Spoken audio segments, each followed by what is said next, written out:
இந்த திராவிட மெனிபுலேஷன் கழகம் கரெக்டா அவங்க வேலையை அப்பப்போ பாத்துடுறாங்க. ரீசெண்டா இந்த பழனியில இருக்கிற 1.5 ஏக்கர் கோயில் நிலத்தை அமைச்சர் ரமேஷோட சொந்தக்காரங்க 2 கோடிக்கு இல்லீகலா வாங்கிட்டாங்க அப்படின்னு சொல்லிட்டு ஒரு பொய் நியூஸ பரப்பிட்டு தெரிஞ்சிட்டு இருந்தாங்க. அந்த நியூஸுக்கு இன்னைக்கு காலையில கோர்ட்ல இருந்து கரெக்டான பதிலடி வந்திருக்கு. இல்லீகலா அந்த கோயில் நிலத்தை யாரு வாங்கினாங்களோ ரெஜிஸ்டர் பண்ணாங்களோ அவங்க கிட்ட இருந்து அந்த கோயில் நிலம் திரும்ப பெறப்பட்டு மறுபடியும் கோயிலுக்கே கொடுக்கப்பட்டிருக்கு. அதாவது ஹிஸ்டரி என்னன்னா 1888ஆம் ஆண்டு தர்மசாசனம் அப்படின்ற சேரிட்டபிள் ட்ரஸ்ட் பழனியில இருக்கிற தண்டபாணி சுவாமி கோயிலுக்கு 1.4 ஏக்கர்ஸ் இருக்கிற லேண்ட கிஃப்டா கொடுத்திருக்காங்க. செப்டம்பர் 2025ல கோயில் அட்மினிஸ்ட்ரேஷன் என்ன பண்ணிருக்காங்க, இந்த லேண்ட பார்க்கிங் பர்பஸ்க்காக யூஸ் பண்ணிருக்காங்க. இப்போ பிரைவேட்டா இந்த லேண்ட திருட்டுத்தனமா ரெஜிஸ்ட்ரேஷன் பண்ணாங்கல்ல, அவங்க ரொம்ப மாதங்களா இந்த லேண்ட அவங்க ஆக்கிரமிக்கணும் அப்படின்னு சொல்லிட்டு பிளான் பண்ணிட்டு இருந்திருக்காங்க.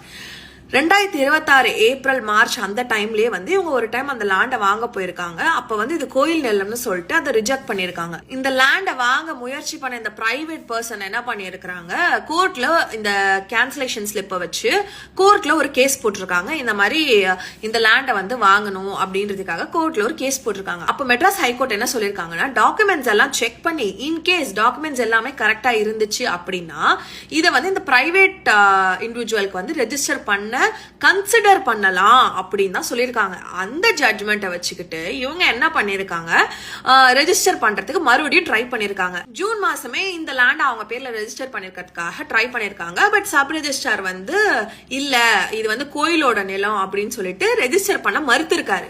ஜூலை 6ஆம் தேதி சப் ரெஜிஸ்டார் லீவுன்னு தெரிஞ்சு இந்த ஃப்ராடு கும்பல் போயிட்டு சப் ரெஜிஸ்டாருக்கு சப்ஸ்டிடியூட்டா ஒருத்தர் இருந்திருக்காரு. அவர்கிட்ட போயிட்டு இந்த ஃப்ராடு கும்பல் இந்த ஆர்டர் காப்பியை கொடுத்து ரெஜிஸ்டர் பண்ணிட்டு வந்திருக்காங்க. இந்த லேண்ட் ஜஸ்டின் மணிகண்டன் அப்படிங்கிற அந்த சப்ஸ்டிடியூட் ரெஜிஸ்ட்ரார் என்ன சொல்லிருக்காருன்னா, கோர்ட்டோட ஆர்டர் காப்பியை வச்சு தான் நான் ரெஜிஸ்ட்ரேஷன் பண்ணி கொடுத்தேன். ப்ரீவியஸா நடந்த இந்த ஹிஸ்டரி எல்லாம் எனக்கு தெரியாது அப்படின்னு பிளண்டரா சொன்னதுக்காக அவரை சஸ்பெண்டும் பண்ணிருக்காங்க. இஷ்யூக்காக ஜூலை 14ஆம் தேதி ஒரு கேஸ் போட்டிருக்காங்க. அறநிலைத்துறை அமைச்சர் ரமேஷும் அதுக்கப்புறம் கமர்ஷியல் டாக்ஸ் மினிஸ்டர் திரு லோகேஷ் அவர்களும் இது கோயில் நிலத்தை இல்லீகலா ரெஜிஸ்டர் பண்ணி கொடுத்திருக்காங்க அப்படின்னு சொல்லிட்டு அதோட தீர்ப்பு இன்னைக்கு வந்திருக்கு.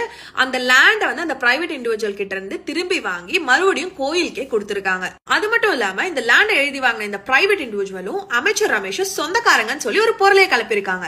இதுக்காக அமைச்சர் ரமேஷ் கிரேட்டர் சென்னை போலீஸ்ல ஒரு கம்ப்ளைண்ட் கொடுத்திருக்காரு. இந்த மாதிரி என் மேல ஃபால்ஸ் அலிகேஷன் வச்சா அவங்க மேல எல்லாம் டிஃபமேஷன் கேஸ் போடுவேன் அப்படின்னு சொல்லியிருக்காரு. ஒரு விஷயம் பேசும்போது அது ஒரு தடவைக்கு 100 தடவை நல்லா அனலைஸ் பண்ணி நம்ம பேசுறது கரெக்டான இன்ஃபர்மேஷன் தானா அப்படின்னு தெரிஞ்சுட்டு பேசணும்.